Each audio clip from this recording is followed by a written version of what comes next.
This week on Jerusalem Dateline, we take a special in-depth and up-above look at the wonders of the Dead Sea and how its future is in danger.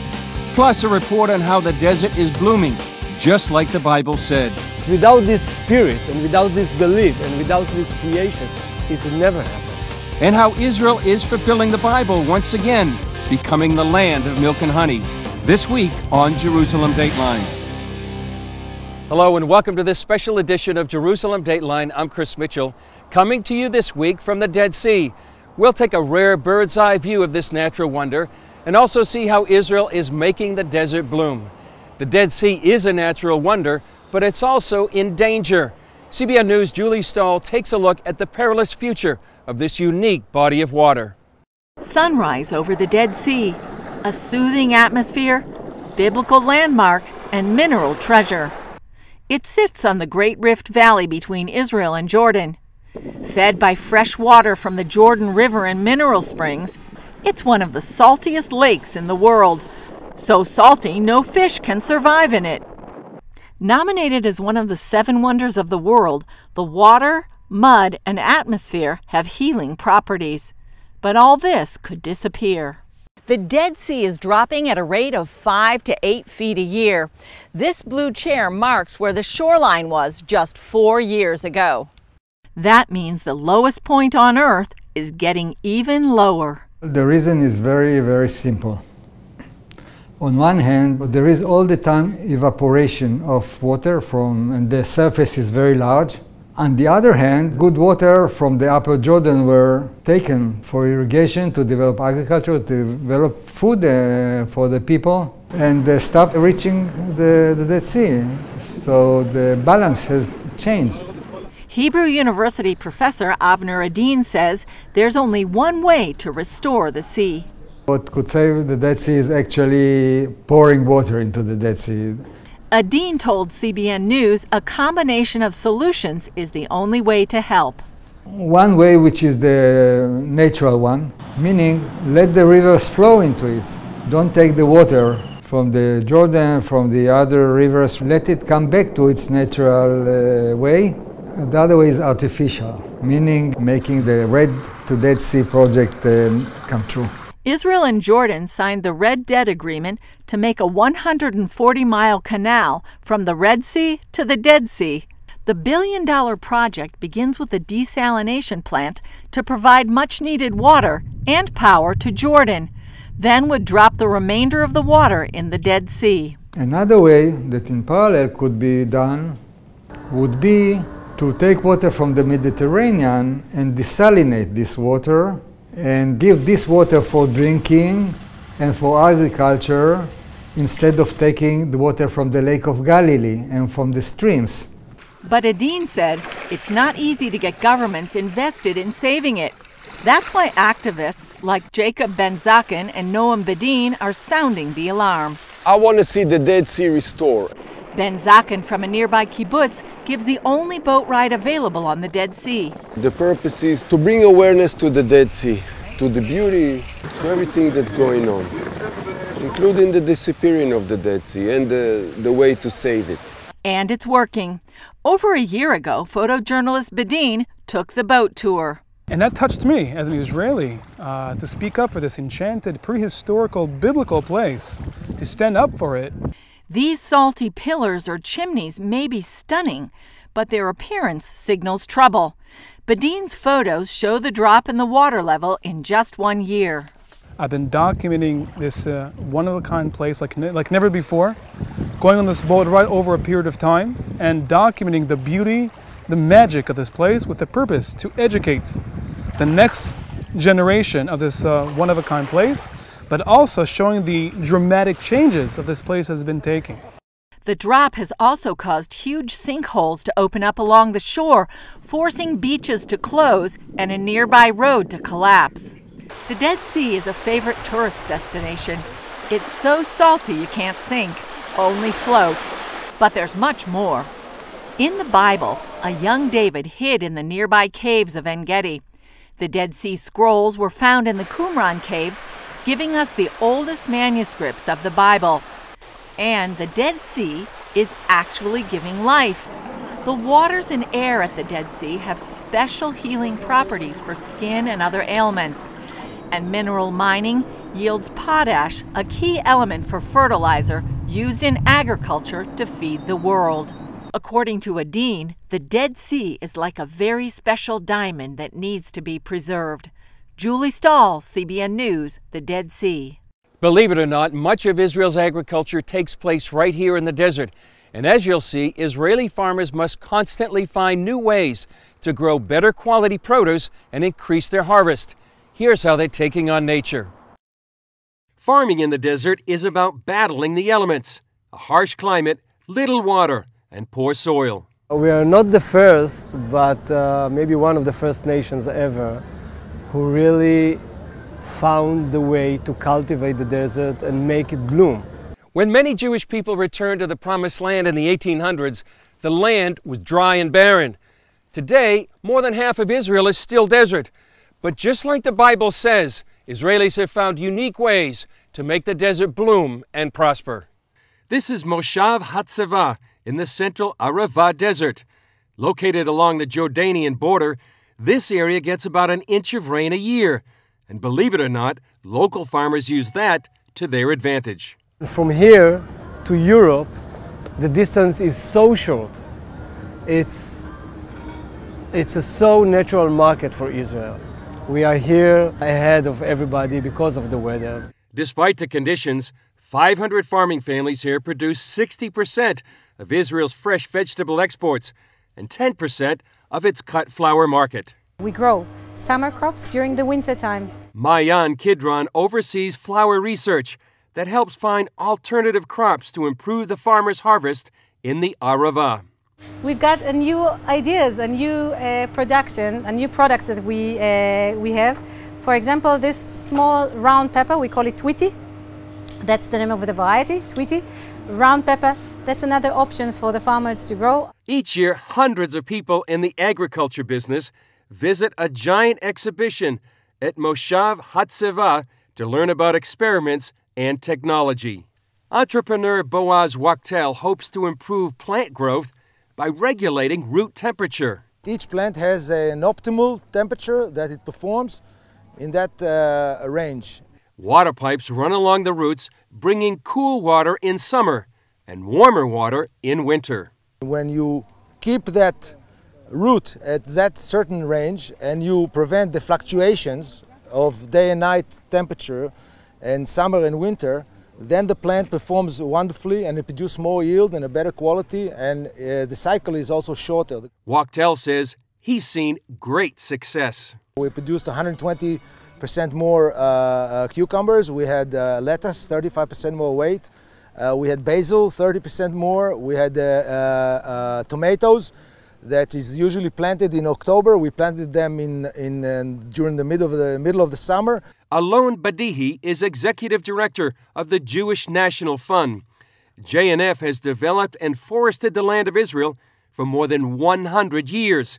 He says it's the special commitment of these Israelis to the Arava that's making the land prosper. Without this spirit and without this belief and without this creation and innovation in agriculture, in science, in what we see in the laboratory we just established together here in the Arava for the people of the Arava, it would never happen.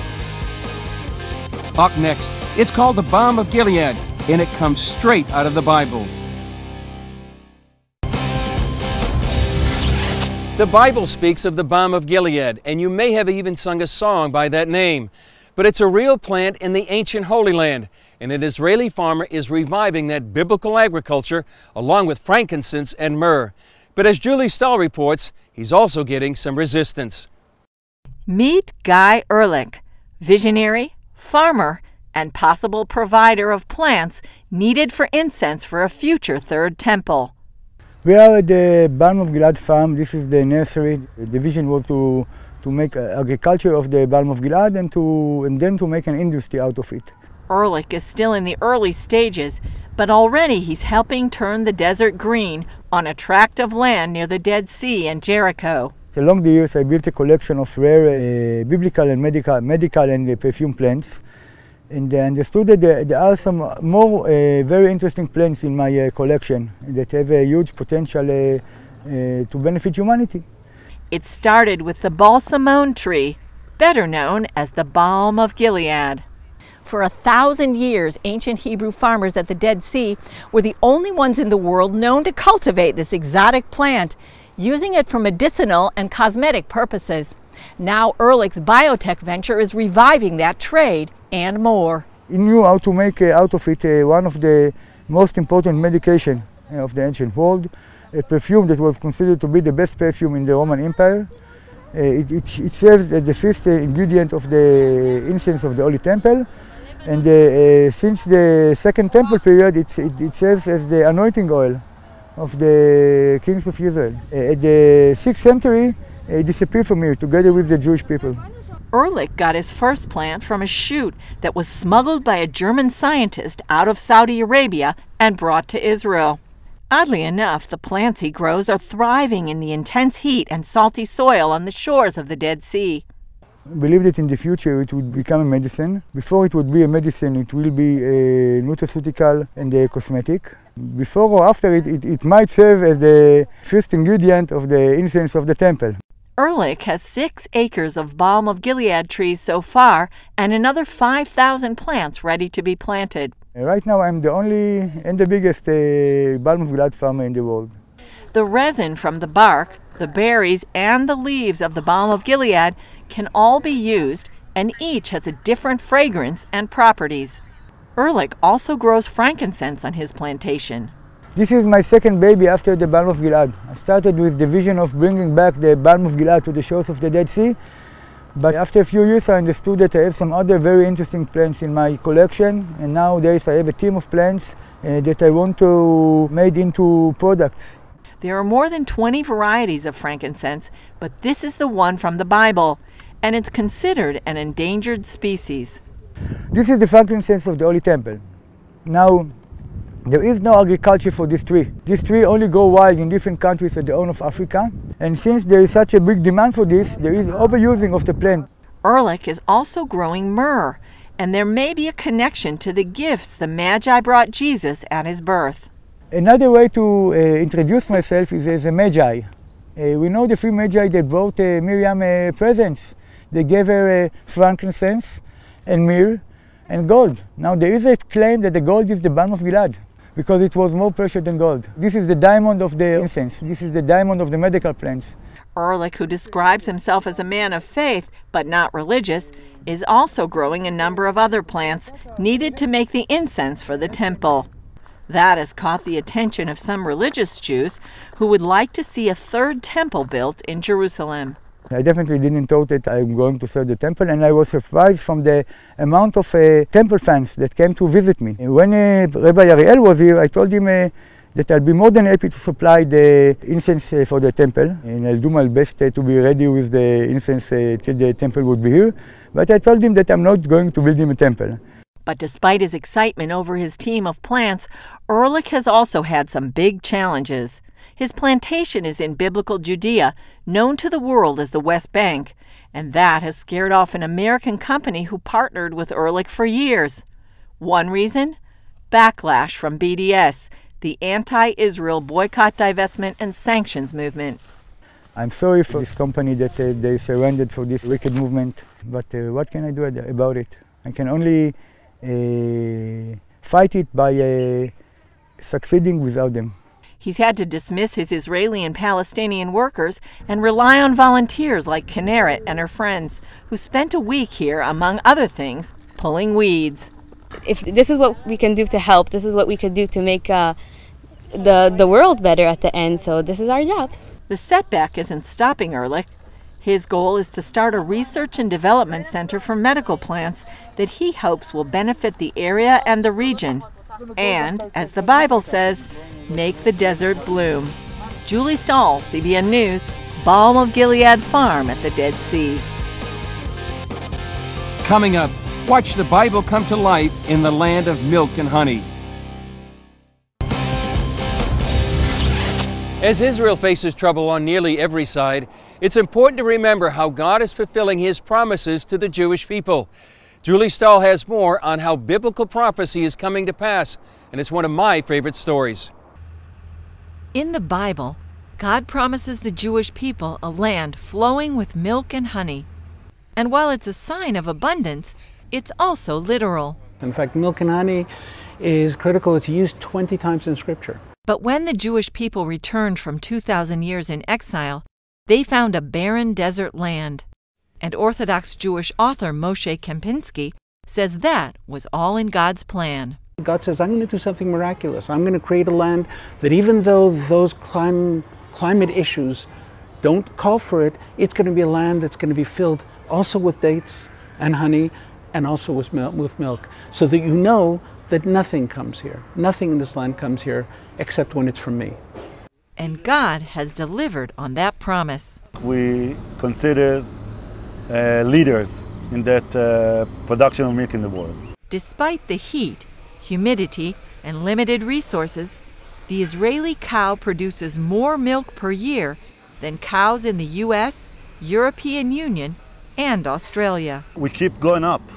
Ronen Gal manages operations for the dairy at Kibbutz Yotvata, the largest milking facility of its kind in the country. The milk production in Israel is very clever. It's very high-tech. And what about the honey? Most believe honey in Bible times probably came from date trees. Botanist Dr. Elaine Salaway emigrated from the U.S. and settled not far from Yotvata on Kibbutz Keturah in 1974. Actually, I started out here as the head of the orchard branch. And of course, that was kind of funny because at that time we didn't have any orchards. So in the first few years, I was responsible for planting them. And the first orchard I planted was the date orchard, which you can see behind us, which is the main agricultural branch of the kibbutz. There are tens of thousands of acres of date trees in Israel. Salaway planted some 3,000 of those trees here. This date orchard is here at Kibbutz Keturah in the Arava Desert. Each one of these trees produces about 350 pounds of dates a year. Salaway even managed to sprout a 2,000-year-old date seed found by archaeologists years ago at Masada. Nicknamed Methuselah, the tree is now 5 years old. Dates and palms were important in the scriptures, and dates from this area were known throughout the ancient world. The Romans had nothing nice to say about the Jews, except that they had good dates. And their emperors actually used to order Judean dates to eat. And there were some very, very good date varieties in that day. They were famous through the known world. Today, Israel's dates are still famous throughout the world. Israel exports some 12,000 tons of dates each year to 20 countries.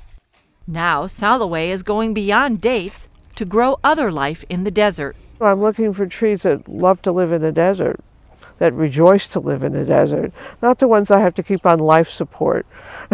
She found clues in the Bible. We reintroduced frankincense and myrrh, which had probably been introduced at the time of King Solomon. According to what we can tell from folk tales and from the Bible, there was already an incense and a medicinal tree being cultivated here called the balm of Gilead. According to Kempinski, the revival of trees in the land is the first sign of redemption. Ezekiel 36 says, mountains, shoot forth your branches, give forth your fruit, because my children are coming home. That's an unusual thing for God to tell a tree. That's what he created a tree to do. Except God is saying in Leviticus, I said it's going to be a desolate land when I kick you out. But watch, when I bring my people back home, this land is going to come forth with blossoms and trees and fruits. So, he says, every date you eat and every glass of milk you drink here is like prophecy being fulfilled. Julie Stahl, CBN News, Kibbutz Keturah, Israel. Up next, see how an ancient piece of paper has a message for us today. On the same day, a United Nations group basically denied any Jewish connection to the Temple Mount, a newly discovered piece of history called that claim into question. It was a rare find discovered not too far from here that links the Jewish people to Jerusalem as far back as 2,700 years ago. The small papyrus document contains the earliest mention of Jerusalem ever found outside of the Bible. Prior to this, there were only two other papyrus written in Hebrew found from this period at all. And perhaps the greater significance is that for the first time we have in Hebrew the name Jerusalem. It says, from the king's maidservant, from Na'arat, jars of wine, to Jerusalem. The document is a shipment certificate from a place called Na'arata, Na'aran. We mention that 2 jars of wine are going to be shipped from Na'aran to Jerusalem. A unit from the Israel Antiquities Authority seized the fragment from Palestinian looters excavating without a license.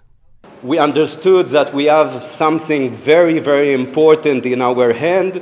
We read it and we understood its value. Eitan Klein said they had taken it from the same area where the Dead Sea Scrolls were found decades ago. Until today, only in the Judean desert have scrolls been found. Curator Penina Shore says it's not that other writings didn't exist, but these survived because of the dry climate. This particular papyrus is actually a miracle because here we're talking about a papyrus from First Temple times. Scroll researcher Oren Abelman says the Jewish connection to Jerusalem is clear. This is a period that we know from various historical accounts, both from the Bible and from external sources, that there was the kingdom of Judea at this period. In addition to the Jerusalem connection, Shore says if the reading is correct, there's also a new understanding of the role of women. And if it's Amat HaMelech, that's the slave, the woman officer or slave of the king. So not only are we talking about Jerusalem, we're also talking about women who are in high office. Abelman said it's not only an important find for Jewish history, but also for development of the world. Well, that discovery and the Dead Sea Scrolls found in this very area are treasures for the whole world. Well, that's it for this special edition. Thanks for joining us. And we'd like to say hello to those watching us on the GEB network out of Tulsa, Oklahoma, and to all the others around the world. And remember, you can follow us on Facebook, Twitter, Instagram, and YouTube. I'm Chris Mitchell. We'll see you next time on Jerusalem Dateline.